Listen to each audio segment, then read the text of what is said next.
Okay, good morning, everybody. We'll go to the line of some chitas today. We are in the middle of Parshas Vayikra.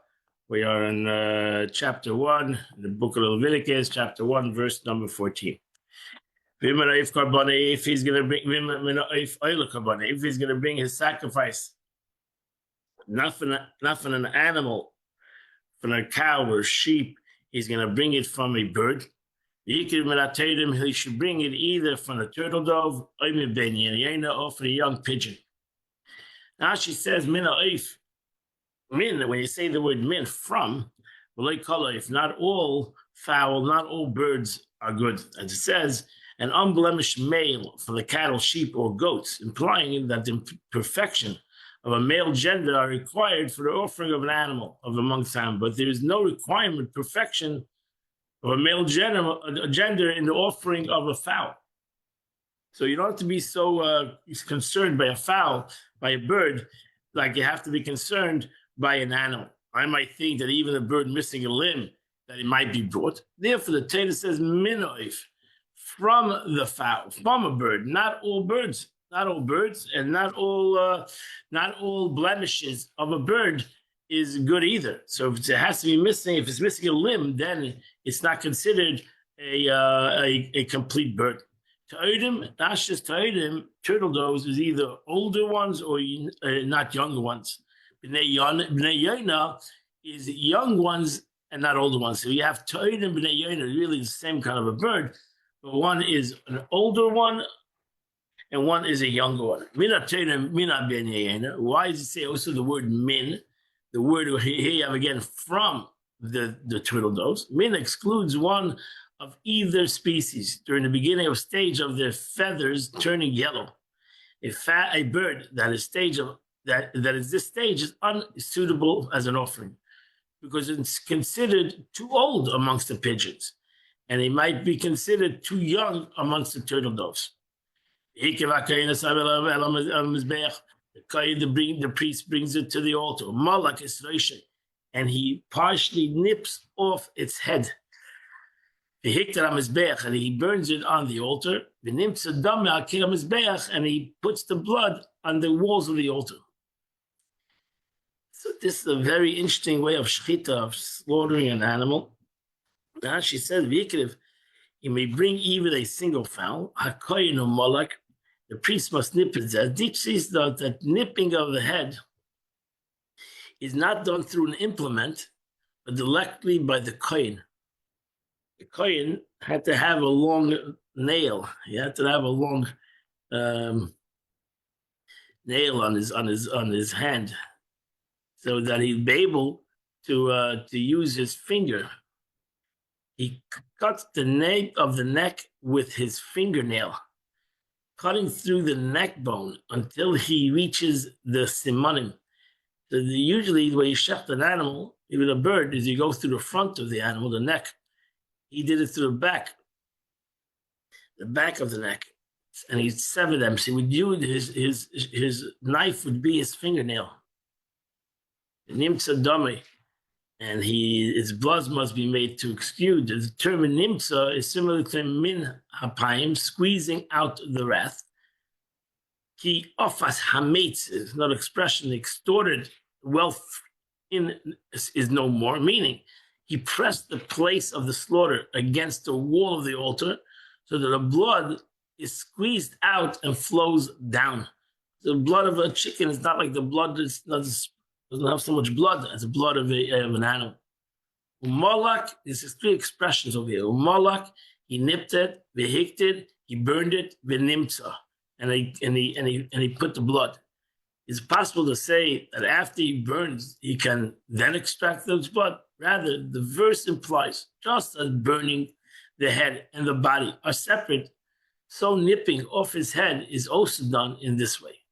However, the straightforward meaning of the verse is that an order of the words is inverted. You must nip off the head and burn it up. But before the burning, the blood must be already been excluded and put on the altar. Verse 16, 16, he must remove its crop along its entails. He discarded all that garbage on the side of the Mizbeach, Kedma on the east side of the Mizbeach, and Mokum Adeshim in the place of the ashes. Ashes Meirasa. Meirasa is the place of waste. It's crap. B'neitzasa, it entails neitza, here denotes loathing, as in for their become repulsive, natsu. This too is a sense of onkelos translates, but ochleha, it's digestive food. And this also interpretation of Abba Yosi Ben Chana, who says he takes the gizzard along with it. But our rabbis of blessed memory say he cuts it an opening like a chimney around the crop with a knife, removes it together with the feathers, notes the feathers on the skin. Regarding the scent offering of the animal, which only eats from its owner's feeding, says he must wash the innards and the legs in the water and burn it up. However, regarding a bird, which gets its food from stolen properties, that's a difference between an animal, because an animal, regular animal, he burnt it on the mizbeach. But over here, the Torah wanted that you should take out the innards, you should take out the intestines. Why? Because a bird takes from steals. He gets his food from stolen property. He goes into people's lands, and eats food in it. So a bird is in general a ganav.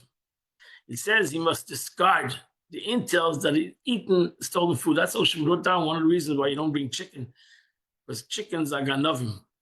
Chickens are considered in the animal kingdom as the ganavim, the stealers. Eitzel HaMizbeach, the Mizrach next to the altar on the east side, the east ramp, Mokum Hadeshen, that's the place of the ashes, meaning the place where they should deposit each morning the ashes removed from the altar. So there was a place that they used to put because it's a mitzvah, Haramas Hadeshen, take off the ashes every day, even though there was not a lot of ashes there. It was a mitzvah every day to take the ashes off to the altar. So they would go, there was somebody who went, took a scoop of the ashes, and they put it on the side of the Mizbeach. According to tradition, the ground would take in those ashes, it would disappear.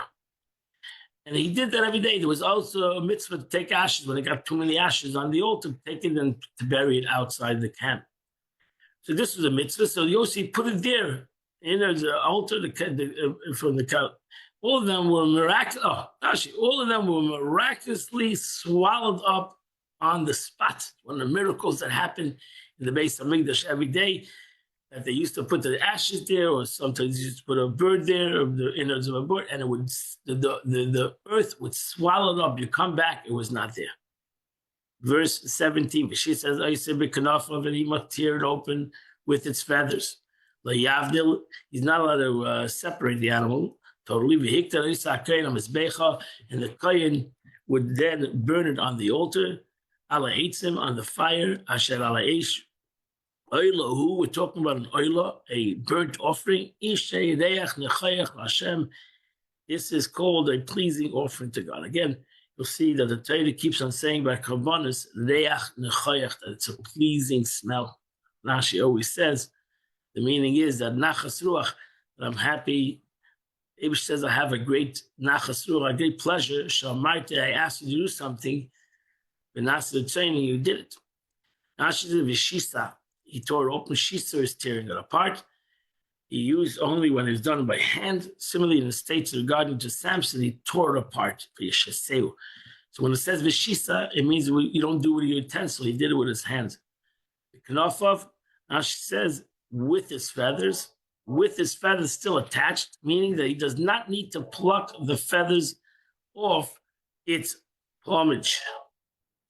The Knofov refers to the actual feathers, but surely you do not find any ordinary person who smells bad odor of burning feathers and is not revolted by it. Why then does the verse say the priest must then burn it up, in order that the altar appears satiated and adorned with the sacrifice of a poor man? So that's why he would, because this was a poor man, a poor person who couldn't bring an animal, brought a bird.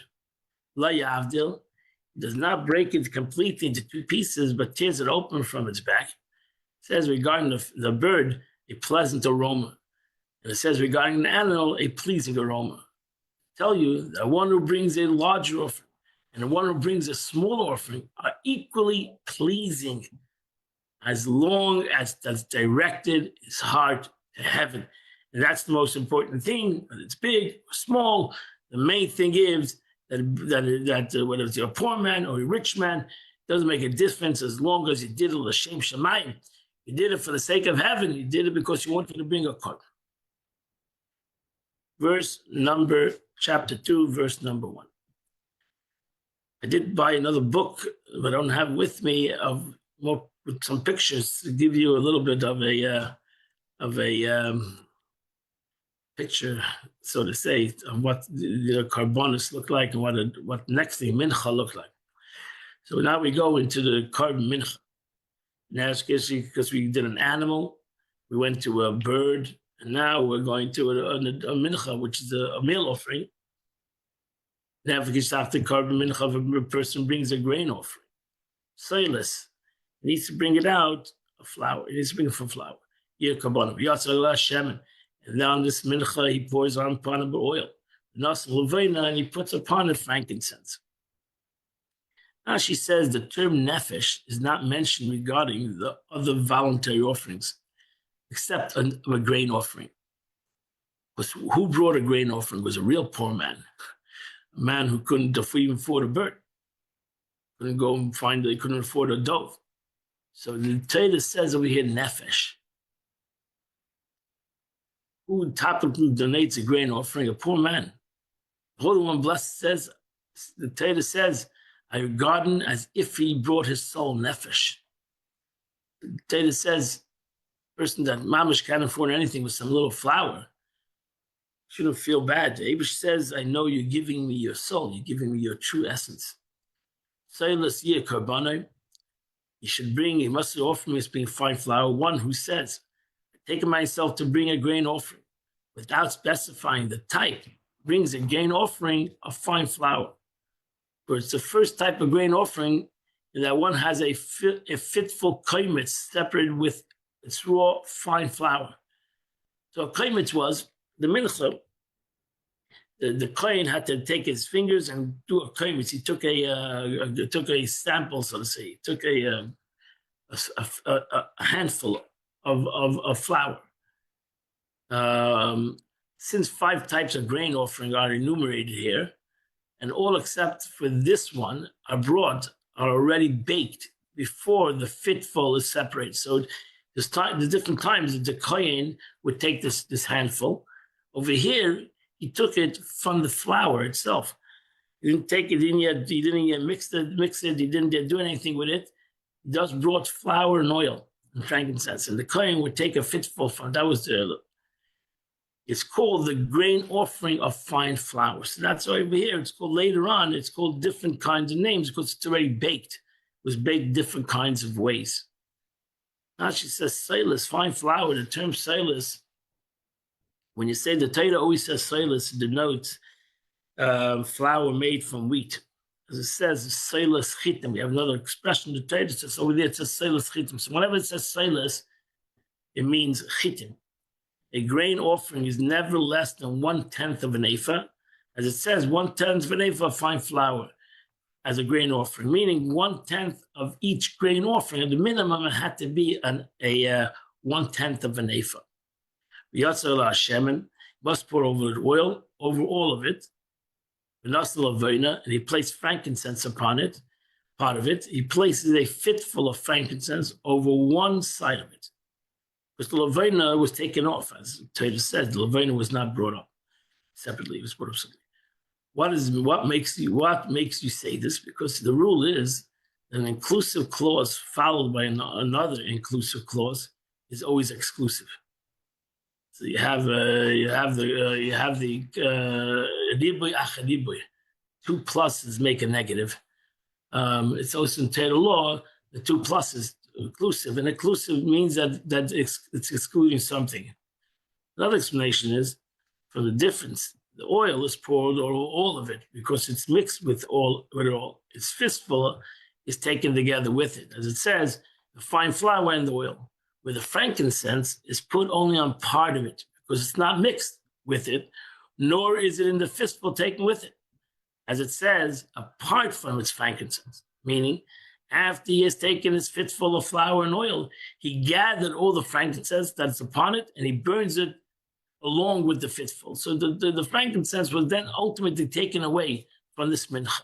So therefore, Rashi says, we see that the frankincense was not all over the mincha, all over together with the flour and the oil. It was separate. They put a little bit separate on the side. The Yotzel, the Nasa, the Havi. Now says you have the three expressions over here. He must pour, he must place, he must bring.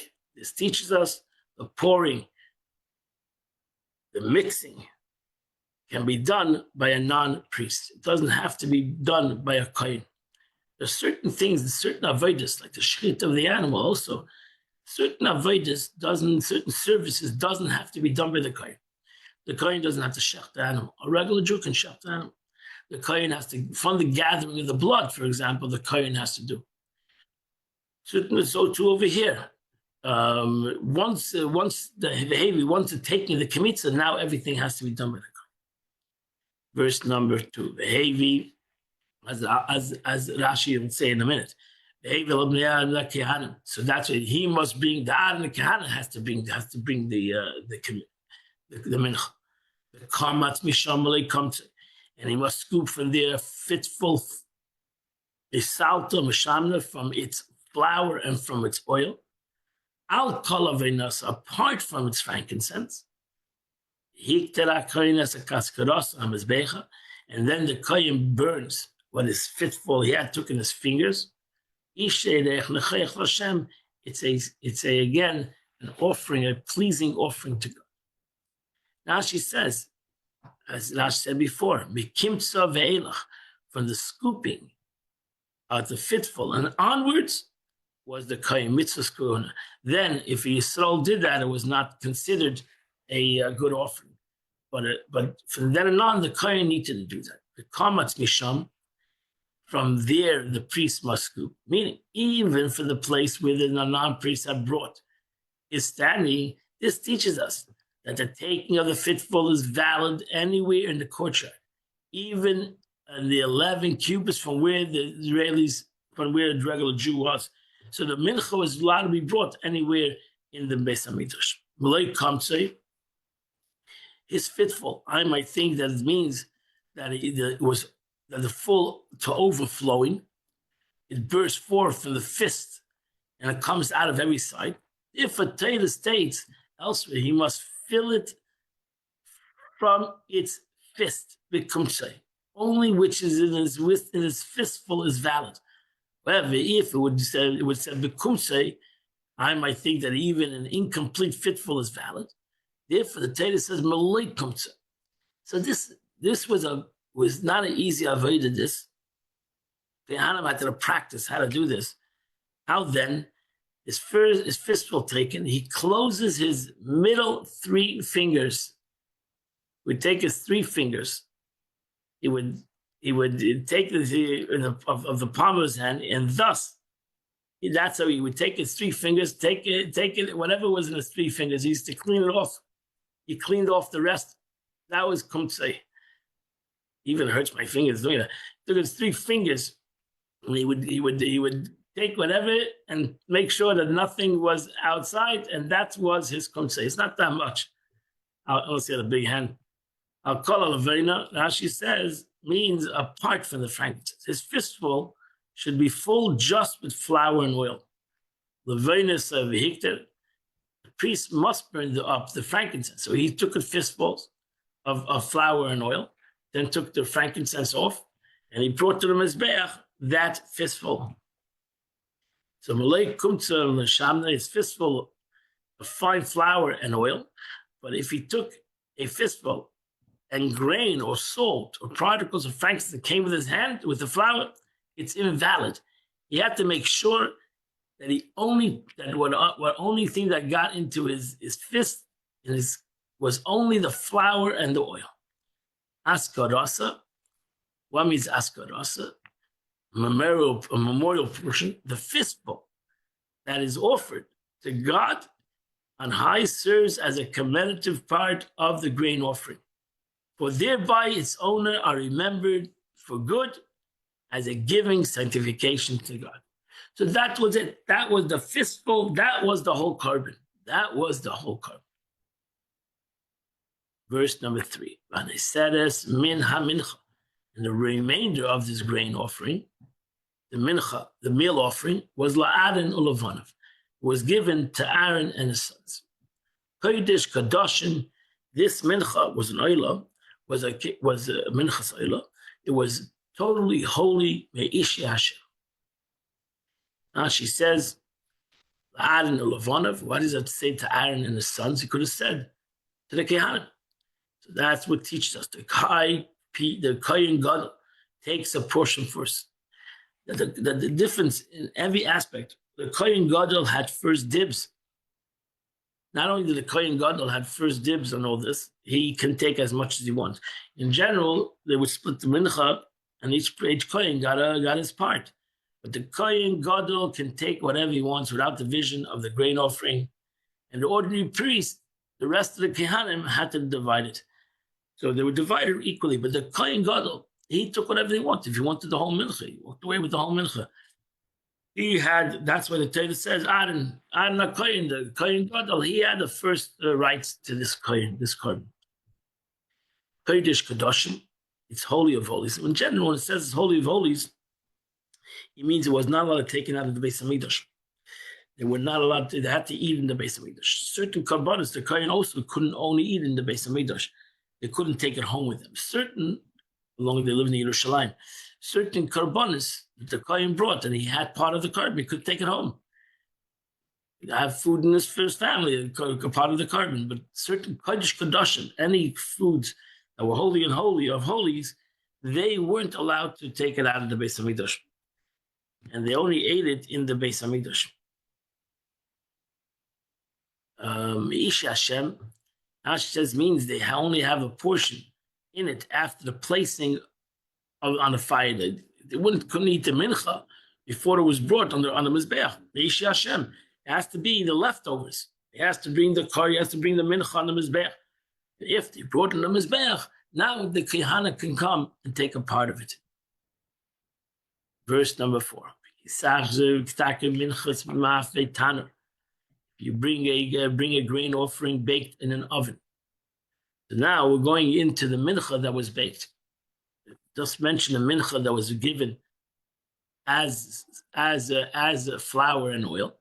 Now we have a minchas mafet taner. Mafet taner means it's baked in the oven. Seilas, chalas, matzahs, belula b'shemen. It consists of unleavened. Generally, based on Mikdash, everything was Pesach, unleavened. Loaves, fine flour mixed with oil. V'dikike matzahs, and flattened leavened cakes. V'shuchim b'shem.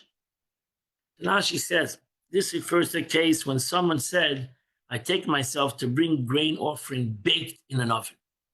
So this is mincha. You'll see there's as we said last year, there's 5 different minchos. First one is flour and oil, very basic. And now we have a mincha that's brought. A guy says, I'm bringing a mincha that's made in the oven. Torah just teaches us that he must bring either loaves or flat cakes. The loaves, now these loaves, whether with loaves or flat cakes, flat cakes is a matzah, but loaves is like a lafa, both non-chometz. That's why some Jews, even today, they on Pesach, his matzah was a lafa. Lafa was like a soft matzah. They make today's, in some taimanim still make today soft matzah. The matzah is soft. We eat very hard matzah because it's very thin and it's burnt. So that's the difference between these two things. Teacher wants to bring either loaves or flat cakes. The loaves were being mixed with oil and flat cakes smeared with oil. That's the difference. So because the loaves were more like a lafa, pita, not chametz. So that was mixed with oil, and the matzah, so to say, was flat cakes. He calls it over here matzahs. He calls it matzahs. Meshuchim Hashem. It was anointed with oil. Rabbis differ regarding the procedure, the smearing. Some say that the cakes were smeared repeatedly until the oil of the lug was used on it. All the grain required the use of a lug of oil.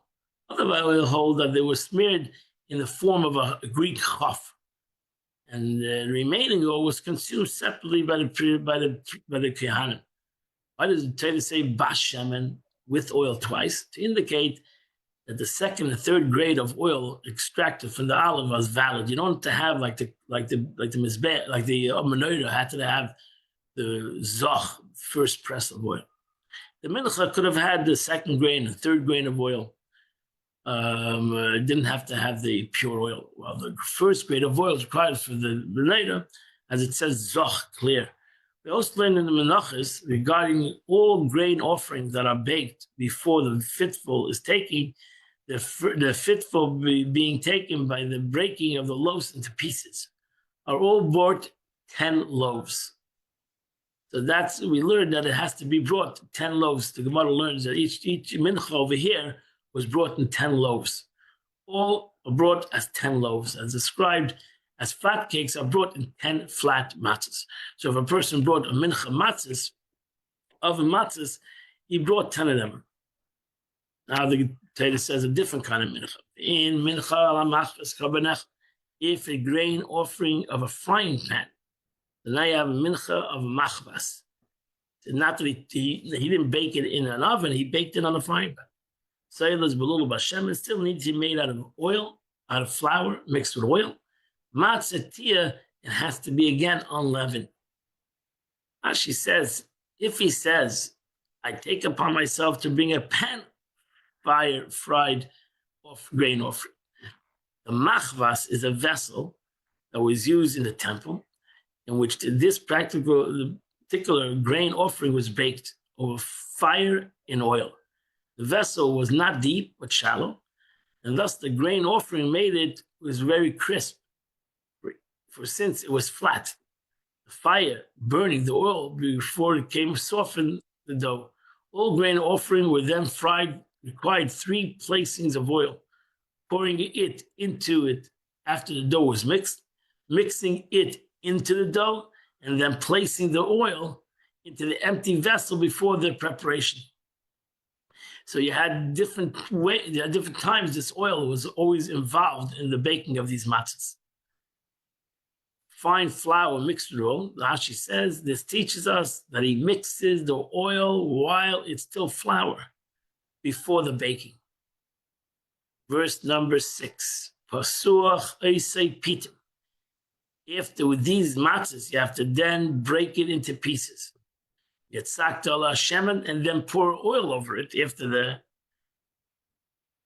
minchahi. This is called a grain offering.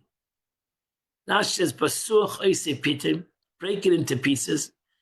This is written to include all grain offerings that are baked before the fitful is baked. They must be broken into pieces because you can't take a kaimitz. You can't take a fistful if you're not going to break it into pieces. So you have to break it into pieces. And then you can take a fistful from it. Yitzak ala shemen, you must pour oil over it. It's grain offering. This is written to include all grain offerings, in a requirement of oil that is poured over them after the mixing. So that's a 4th time the oil was done. The oil was done with before you mixed the oil with the flour. The oil was put into the pan. The oil was put on top of the mixture, and it was mixed into it. So now you put oil after it was baked into pieces and broken into pieces. You put oil again. The Torah therefore states, over it. Perhaps I should include only baked oven, but not flat cakes. Therefore, the Torah says, that you have to put oil on the pieces. That completes the Chumash for today. We now go to the Tanya of today. We are holding 2nd day of Nisan. We are holding chapter 38 of Talmud. So in the previous chapters, Alter Rebbe discusses the distinctive merit of mitzvahs performed by speech and action. For by means of them, the vitalizing soul is elevated. We're elevating ourselves because we're using ourselves, our bodies, our capabilities, our strengths, our food that we eat, everything. The mitzvah has the ability they are performed with the power of the vitalizing soul that vivifies the physical limbs that perform them, and with the physical tongue, the lips, and thus utter the words of Torah. Since the ultimate intent of the soul's ascent is not for the sake of the soul itself, as the Alter Rebbe said, but in order to elevate the vitalizing soul and the corporal body, this is accomplished specifically through mitzvahs that require physical action and speech. That's what we learned.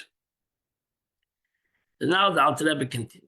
Hine, light and kol hanichtav le'el, in the light of all that has been said, Yuv and Hete will understand very well, Psak Halacha will understand very well, concerning the particular virtue of mitzvah performed in action and in speech and their elevation of the vital and whole and the soul to holiness. One will clearly understand the halachic decision stated in the Talmud.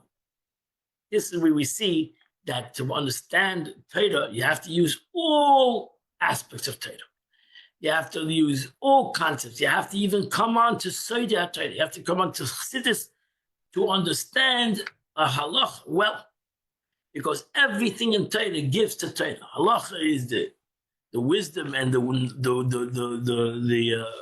of HaKadosh Baruch Hu. And sometimes we need to come to Chassidus to comprehend a pashut halacha, simple halacha. Ruch b'tam Paskim will understand now clearly. And the Gemara says, Hiro laf kedibur. The Gemara says that meditation is not valid in lieu of verbal articulation. Now we understand the Gemara. You would think, what does God make a difference if you have him? You think you meditate in your mind or you say it? Why do you need to say it for? God can hear my thought. Just like God can hear my voice, He can hear my thought. And if you said the Shema, for example, today, in your thought, and in your heart, which really that's the Shema. The Shema is Ba'afta, I love God. So why do I need to say it? Why just can't I think it? Why just can't I feel it in my heart? And you're doing it with the full power of your kavanah, your intent.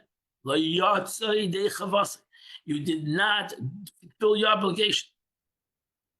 Reciting the Shema merely by meditating on the words that comprise them is not worth it. You didn't do your chayv. It's worth something. You should think the Torah things, but you didn't do the mitzvah.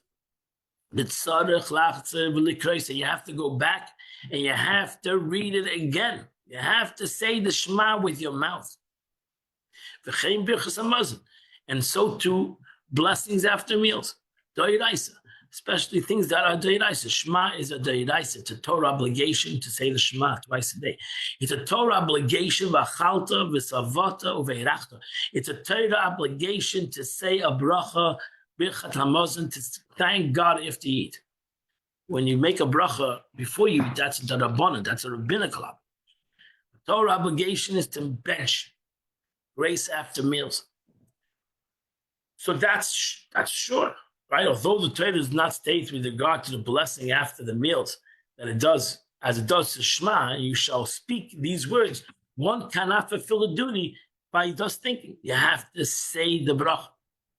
Shah brachas are abundant. So too, similarly with other blessings, although they are rabbinical in origin, like the bracha before eating, or b'tefillah, prayer. Some people hold prayer is a rabbinical concept. Although prayer is a service of the heart, cannot be confined by the heart. It must be articulate. It must be articulated orally.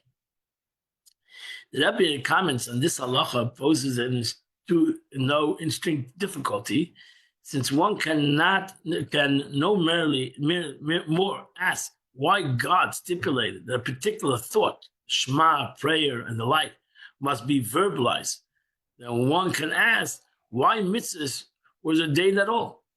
However, we must understand why is it when a mitzvah is composed of both speech and thought, the law states that verbalization without intent does not fulfill the obligation. Intent without verbalization does not. Thus, the Alter Rebbe says as follows: for one, of our other hand, if one spoke the word, he said Shema, and he did not have kavanah, he had no thought, saying Shema, and he was thinking about a baseball game. So he had no kavanah when he said the Shema. Yatsa yedei chevas b'di'evet. He has fulfilled his obligation b'di'evet. He did it already. Mitzvahs ain't tzricha kavanah in general. In general, mitzvah does not need a kavanah. Sure, you should do a kavanah with thought, with intent. But if you didn't do a kavanah, you're not allowed to do the bracha again. That's why it's a general rule. If you're in doubt if you made a bracha or not, you don't say the bracha again. You don't say the bracha again unless you're 100% sure that you didn't make the bracha. But if you thought maybe you're in doubt, maybe you made the bracha, you're not allowed to make the bracha again. It's a bracha levatala. Maybe you made the bracha, you're not allowed to say God's name in vain. So therefore, we know, even so, if I don't remember if I made the bracha, that means I had no intent. If I had intent, I would remember if I made the bracha. So the answer is that you don't have to have intent. Sure, you have to have intent, but b'di'evet, that's the word over here is b'di'evet. If you did it already, you didn't have intent. You did it already. You did it already. Ain't tzarich lasa, and you don't have to repeat it again. So if I did Shemoneh Esrei, and after Shemoneh Esrei, I can't remember if I did Shemoneh Esrei or not, or I know that while I was doing Shemoneh Esrei, I was thinking something else. And here I made 18 brachas. I made this all brachas. I said it all by heart, and I was thinking about something else the whole time. I did it. I davened. Besides, Levad, Pasuk, Nishin, Shel Shema. So we know there are two things that you're obligated to repeat, and that is the Shema, the first verse of the Shema, Shema Yisrael Hashem Elokeinu Hashem Echad. That if you said though that line, and you realize I was thinking of something else, you had to go back and repeat it. And so too, Bracha Sheinah Shel Tefillah Shemoneh Esrei. If I said the first Bracha Shemoneh Esrei, Magen Avraham, I said the first bracha Shemoneh Esrei, and I know that I didn't have any intent. I wasn't listening to what I was saying. To go back and repeat it. To go back and repeat the first bracha. Where the law requires one to repeat them, if he didn't concentrate its meaning while reciting them. So we all know. It's also you'll see in your siddur when you say it Ashrei, Pesach Chesedecha, must be a L'chol Charatzah. Maybe say Pesach Chesedecha, or God should open his hand and feed everybody. That you have to have intent. You have to have kavanah. When you say that line, you have to have a kavanah. You have to have, you know what you're saying. It's brought down the Gemara. That until here, meaning until the end of the first verse of the Shema, the mitzvah is one concentration. That person that's finished, really kavanah finished in that line. Mitzvah is clear. From here and on, the rest is you have to say it. The mitzvah to say it. One has fulfilled the obligation, even though he didn't have achshava. So even though you said the words, and you had no kavanah, you had no one to understand what you're saying, and you wouldn't you think about it, you did the mitzvah. Now, as Alter Rebbe said, b'di'evet, that's not l'chatchila. In halacha, you find the word l'chatchila to begin with. B'di'evet means it was done that way. B'di'evet, I did it. So that's b'di'evet itself. So every Jew should have kavanah, should daven, he should concentrate on his davening, he should know what he's davening, he should understand his davening. When he makes a bracha, he should understand the bracha, he should say with kavanah, he should know what he's making a bracha on, and what's the meaning of the bracha, etc. Kavanah is kavanah. When it comes to kavanah, you can be a kavanah a very long time. It says, that's one reason why we do one mitzvah that we don't make a bracha. It's tzedakah. You don't make a bracha on tzedakah. Because people are going to start having kavanahs, and they're going to have to go to the mikveh, and they're going to have to prepare themselves. The poor man's going to pass out. So there's no bracha. Just giving the money, don't make a bracha, don't have too much kavanahs, just think about the poor man, and that's it, help him out. So how then are we to reconcile both halachas? Why is thought without speech not acceptable as speech without thought? It's a good question. Both are important. Why is thought without speech not acceptable, and speech without thought is acceptable? Answer lies in the discussion of the uniqueness of the status of a mitzvah performed in action and in speech, as explained in the previous chapter. That's it. Because you're right, the thought is me, the speech and the action is the world. And in that aspect is accomplished. My speech and my action has accomplished something in the world. My thought is me. And therefore, the best thing is you have all worlds, me and the mitzvah come together and we accomplish a mitzvah. And that's beautiful. But with the Eved, if I just did the mitzvah, I did the mitzvah. This is because the divine soul does not need to perfect itself to mitzvahs. Again, the concept of a mitzvah is the will of Kadosh Baruch Hu. It's not about the neshama. It's about what God wants to accomplish in this world. The purpose of the mitzvah is to bring light into this world, to bring the light of God in this world. It's all about the rectification of the world. Not only the rectification of the physical world, but the rectification of my physical world, my body, my nefesh habahamis, my animal soul. And how do I do that? It happens simply. It happens through my words. And my words, instead of sitting here and talking to somebody about anything else, I'm sitting here, I'm learning with you. Which my mouth is talking, and it happens through my 5 organs of my verbal articulation. That's the way I talk. It has to happen through my guf, through my body, and through my physical body. Now, my physical body now is talking divrei Torah. And so too, when I give tzedakah, my physical hand has now become a vessel for this mitzvah. And that's the way it is. The tzedakah is not going to be given without my body. The words are not going to say without my mouth. And it's not going to happen without it. The mitzvahs involving speech and action, which utilize the power of the vital soul and the organs of the body, serves to elevate them. Since the ultimate goal is the performance of the vital soul in the body, thought alone, being the province of the divine soul, cannot satisfy the divines of the mitzvah speech. That's it. So that's why. Now you'll understand why the Gemara says that thought is not speech. Because thought is more connected to the soul. Thought is much more connected to the soul. It's much more a lofty concept. And that's why nobody knows my thought, really. Nobody can even understand. Ain't the same Shabbos. Nobody can, no 2 thoughts are the same. It's much more connected to the neshama. While speech was not, I speak for you, and surely action is not about me, is about what I'm doing the action to. So therefore, thought is much more elusive. Thought is much more like an oil, and speech and action is much more like a vessel. And therefore, to be able to create a vessel in this world, to be able to make, as the expression, to make a home for God. A home is the vessel. To make a home for God, that is accomplished through speech and through action. Since the vital soul and the body are elevated thereby.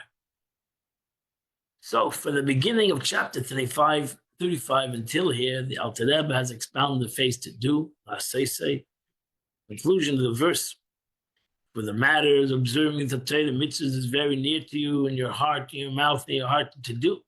He explained that the mitzvah of action and of speech, which is dim action, of paramount importance, since it's through them that we have achieved the goal of transforming this physical world into the dwelling place of God's in the lower realms, meaning in a place where godness will be revealed to even a greater degree than even the upper worlds, because here we reveal the essence of God, while all the upper worlds only reveal the light of God. This goal will be realized when the energy of the vital soul in the body of every Jew will ascend from Klippas Nega into holiness. Thereby all Klippas Nega, meaning the vitality of the entire world, will ascend to holiness, and automatically the three impure clippers will cease to exist. Amen. Thus, there will be no obstruction of godliness in the world, and godliness will radiate throughout, and the world will be a God's dwelling place. Since this entire process hinges on the elevation of a Jewish body and its vital soul, and since their elevation is accomplished only by the means of mitzvahs of action, which requires the power in the performance of mitzvahs, therefore, mitzvah of action are, as said, prominent. Discussion that follows the Alter Rebbe will examine the other side of the coin.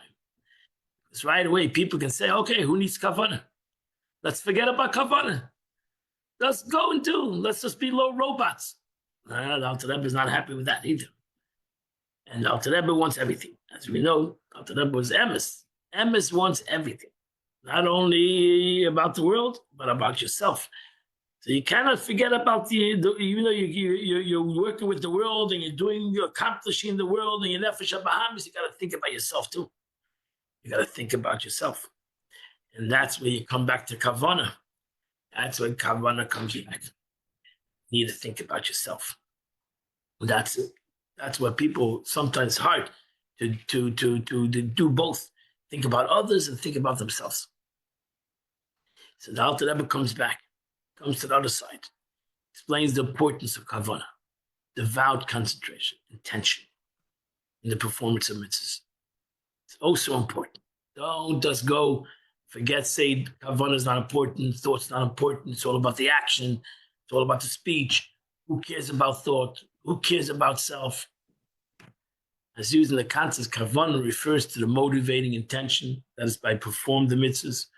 One is united with God, whose command and will in each mitzvah represents, and that's when you really want to unite yourself. You have to have intent. First of all, you'll never do mitzvah with passion. You'll never do mitzvah with excitement. It'll become like a rote. It'll become like there's nothing to do with me. And the Eibishter wanted me. God not only wanted me, he wanted my passion. He wanted my excitement, and that takes kavanah. That takes self-intent to understand and comprehend why I'm doing this. That's all that Rebbe comes back. Nevertheless, even though I said tefillah ain't sich kavanah, right? The Gemara says that tefillah doesn't need kavanah. You know what you have if you do tefillah without kavanah? The Gemara says also tefillah isha brach b'lei kavanah. If you're just doing tefillah without kavanah, hen kiguf b'lei neshama. It's like a body without a soul. Then you don't have passion. Then you're not there. Then you're there, your body. It's a body without a soul. It's like a robot. It's a body without a soul. You have a lot of robots, but there's no souls. It's a body. Pirush is comparison to the word of prayer to the body. And the kavanah is the soul. Thus, like all creatures of the world possess a body and they possess a soul. It says the meaning of a nefesh, the soul of every man, living being, and the ruach, spirit of all flesh, the sham of all that it has, the breath of life in its nostrils, amongst all living creatures of the world. Hashem machayes kulam, and God animates them all and creates them. That creates them from something from nothing into something. Tamid, continuously. Which bestows upon them from his life, meaning upon the body, both the soul and the body, the support of his connection that his body too has a godly life, aside from the soul. Alter Rebbe adds parenthetically, Shegam haguf hachumri, or even this material body, afila vonim va'afra devim mamish, even stones and earth that are dust, inanimate objects, Yesh Be'er V'chayos V'Menis Baruch has a life force of God. Everything has an inner concept. There's no thing that doesn't. Every body has a soul. Everything, every vessel has an oil. Nothing lives in this world without an oil. Nothing lives in the world without an oil. Everything, chitzonis, that's why you learn the chitzonis and primis. Every chitzon, every outer aspect, every body, everything has an oil. Everything we do in life has a purpose. Everything that's created in the world has a purpose. Even a rock has its purpose. You might not see the purpose, but it has a purpose. It has an oil. It has a light. There's a light of God within it. Yesh ba'or v'chayos. Everything, even an inanimate object, has an oil and has a life. Because if not, it's going to disappear. It's going to disappear into nothing as it was. So everything in life has an oil, has a primi. Furthermore, the Tanya, the Alter Rebbe explains that every existing being would be instantly reverted to absolutely nothing were it not for their godly life force. Constantly created and keeping in existence. Everything has an oil. Everything has a life. Whether you see it or you don't see it, it has a life. It has an oil Hashem. Thus, even inanimate beings contain life force, and so surely my body has an oil.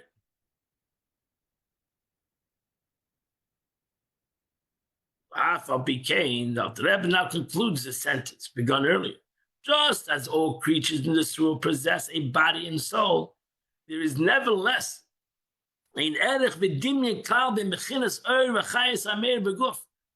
there's nevertheless, I mean, despite the fact that a body and soul are alike in that both contain a divine life force, there's nevertheless no comparison.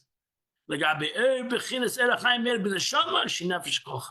no comparison or similarity in the quality of light and life force radiating in the body and the life force that's radiating in the neshama, which is the soul of every being. So there's no comparison between the way the Eibishter shines within the guf, within the body, or the way God shines within the neshama. The God shines within the guf, because the guf is like a rock in a way, that there is a life force within it, but it doesn't radiate for some reason. The life force is seemingly is like dung. The neshama, the way godliness radiates within the neshama, within the radiation of the godliness is a much greater being. Here the Tanya ends today, but if you understand where the Alter Rebbe is going with this, that in essence that we should realize that connecting to the